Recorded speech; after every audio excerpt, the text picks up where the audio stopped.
Gimana sih proses masuknya Jepang ke Indonesia? Gimana proses Jepang menduduki Indonesia? Terus bagaimana kebijakan pada masa zaman pendudukan Jepang? Dan dampak dari pendudukan Jepang?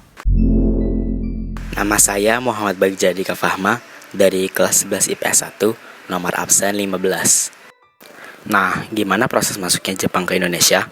Pada saat itu, Jepang menyerang Pearl Harbor dan juga pada daerah kekuasaan sekutu yang menimbulkan blok sekutu mundur dari daerah jajahannya.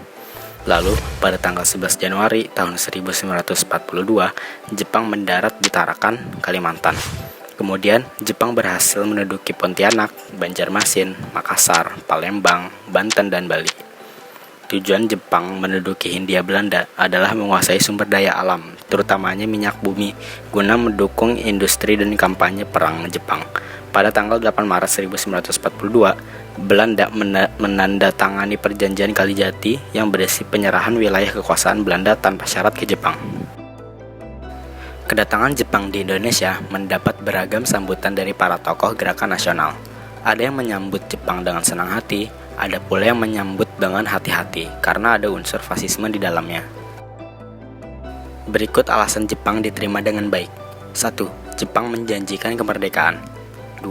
Jepang simpatik terhadap gerakan nasional. 3. Jepang memperbolehkan bagi bangsa Indonesia seperti melakukan ibadah dan mengibarkan bendera merah putih, lalu menyanyikan lagu kebangsaan Indonesia Raya. Lalu yang keempat, Jepang membentuk gerakan 3A agar rakyat Indonesia mendukung Jepang melawan sekutu. Setelah menduduki Indonesia, Jepang membagi 3 daerah militer yang masing-masing dikendalikan oleh Rikugun, Angkatan Udara Jepang, dan Kaigun, Angkatan Laut Jepang.